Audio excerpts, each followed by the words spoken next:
एक बार की बात है कि पार्वती देवी एक बार लक्ष्मी जी के घर गई और लक्ष्मी जी के घर जाने पर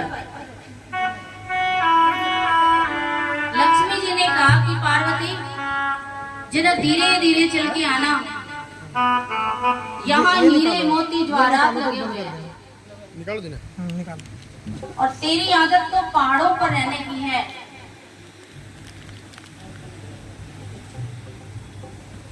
धमक धमक के चलने की आदत है, तो जरा ध्यान से चलना। तो पार्वती जी कुछ समय तो वहां रही, लेकिन बाद में जब वापस आई तो भगवान शिव ने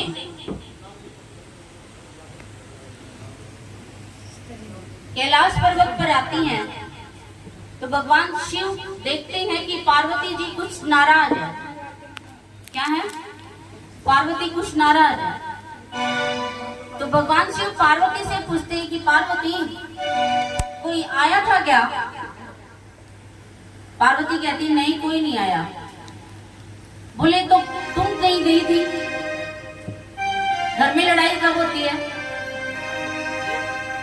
जब कोई नारद जैसा आ जाए या हम किसी ऐसे के घर में चले जाएं, तो ये आपके घर में लड़ाई होगी। तो ये लड़ाई आपके घर में हो गई। स्थान का बहुत अधिक महत्व होता है, व्यक्ति का बहुत अधिक महत्व होता है। इसलिए हम कामना करते हैं कि किसी अच्छे के स्थान पर ही जाएं और कोई हमारे घर में आए तो अच्छा ही व्यक्ति आए। तो भगवान शिव ने कहा कहाँ गई थी? बोली मैं गई थी लक्ष्मी जी के यहाँ। और भगवान शिव समझ भी गए, कल के लिए थी। तो भगवान शिव कहते हैं कि पार्वती क्या हुआ, कोई बात तो बताओ।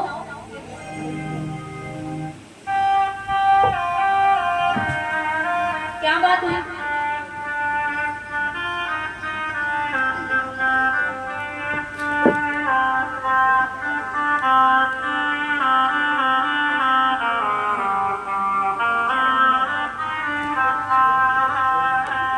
बात क्या हुई? तो वो भगवान शिव से कहती है, पार्वती बोली भोले से, पार्वती बोली भोले से, ऐसा महल बना देना। पार्वती बोली भोले से, ऐसा महल बना देना, कोई भी देखे तो ये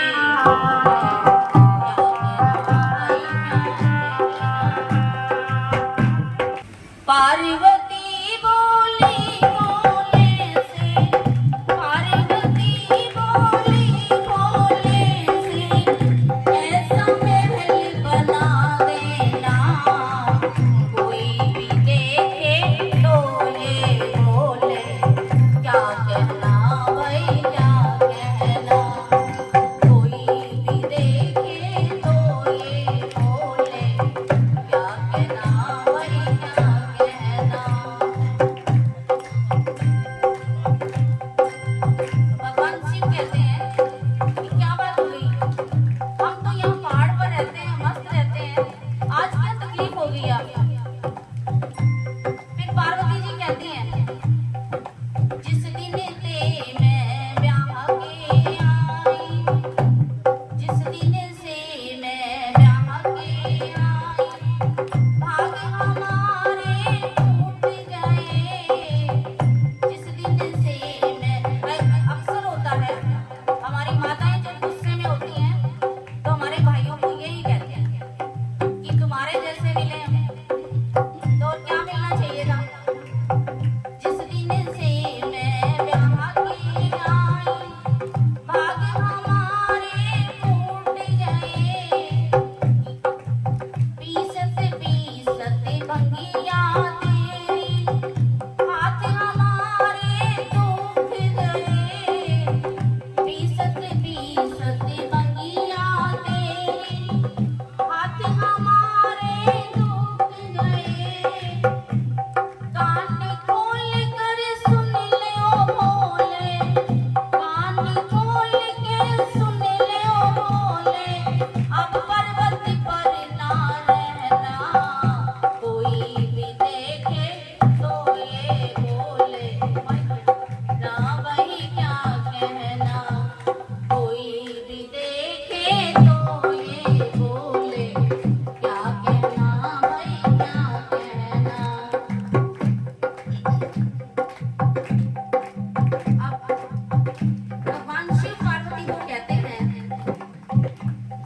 भावनाएं ज्यादा हैं।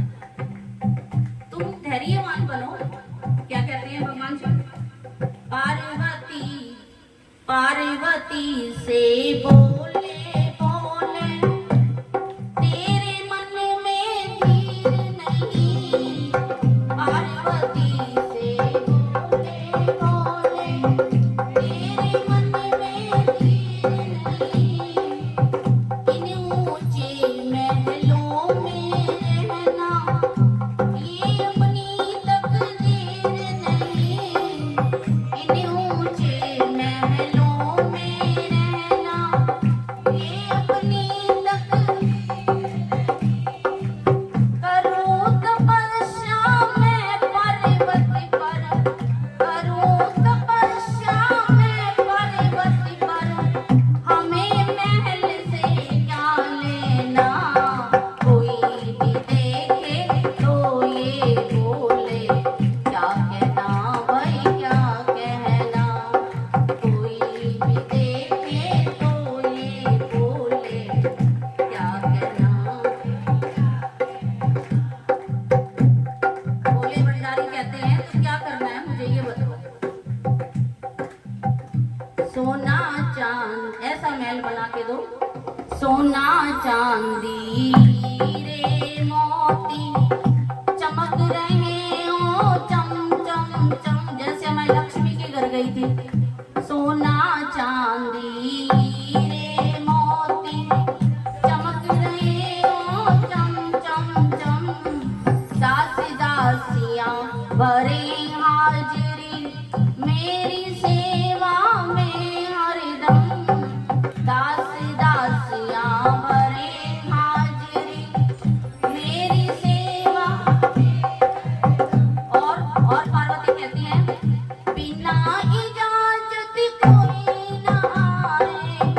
बिना इजाजत कोई न आए। पहरेदार बिठा देना। कोई भी देखे तो ये बोले क्या कहना भाई क्या कहना। कोई भी देखे तो ये बोले।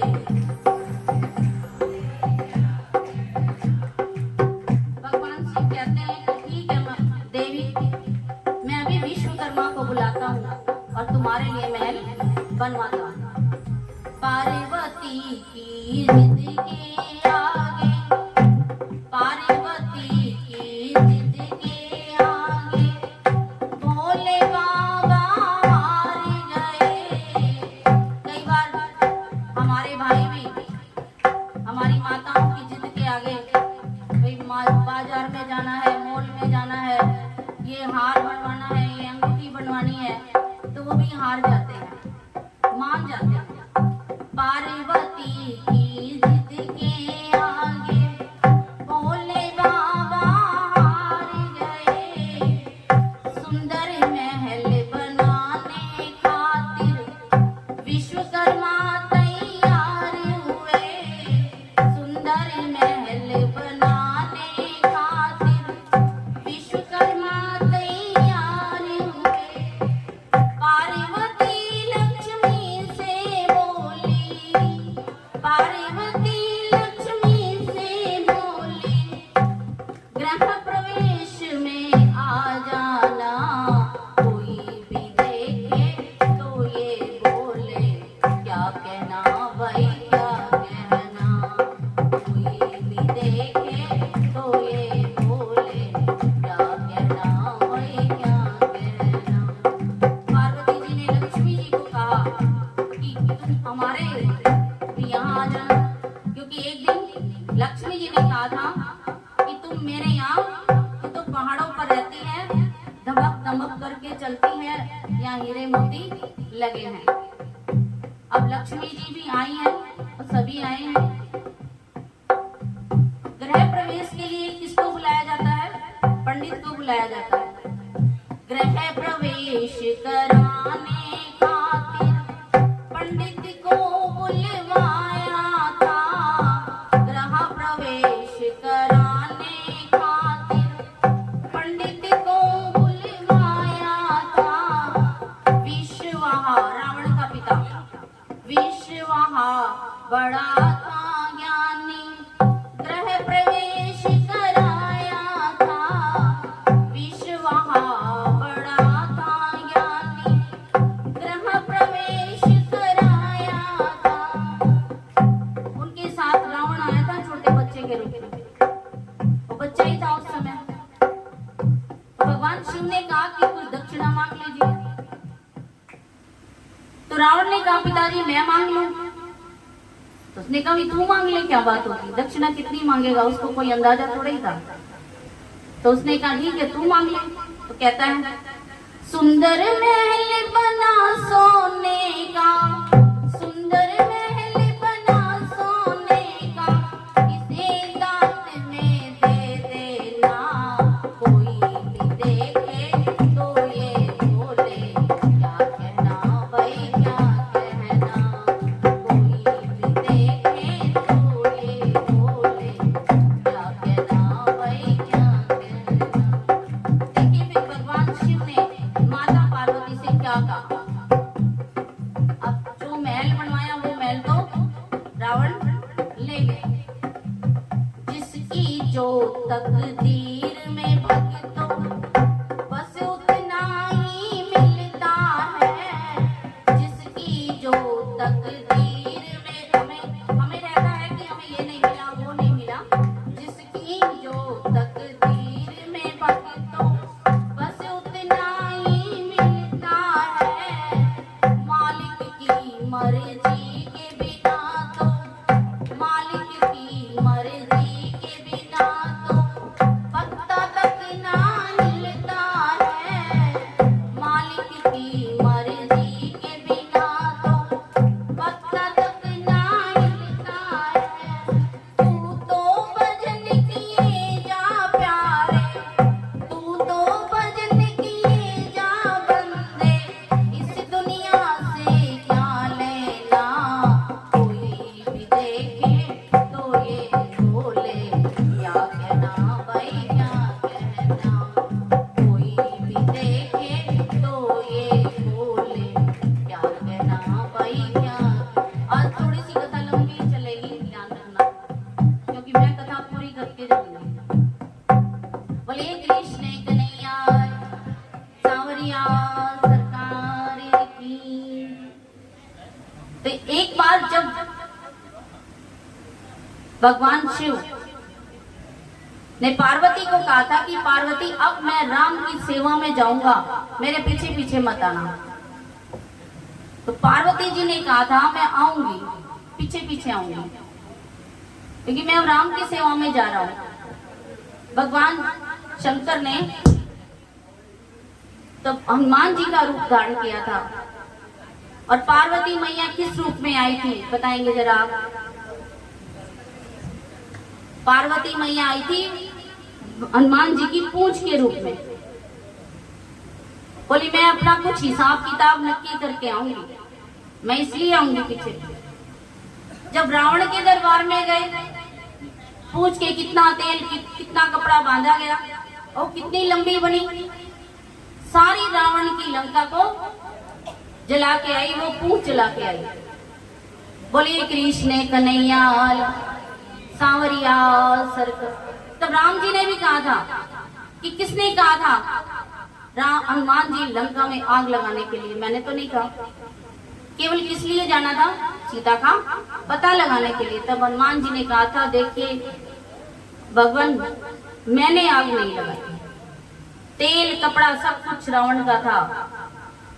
माता सीता का संताप, रावण के पाप और आपका प्रताप, और ऊपर से मेरे पवन पुत्र कहते हैं ना हनुमान जी को, उनके पास पवन के पास 49 प्रकार की हवाएं हैं। ऊपर से मेरे पिता ने 49 प्रकार की हवाएं चला दी, तो ये लंका जली। इन सब के द्वारा मेरी कोई मनसा नहीं थी, ना मेरी कोई हिम्मत थी, मैं तो आपकी सेवा में लंका में गया था। तो ये मैया ने अपना हिसाब किताब नक्की किया था। Please like and share.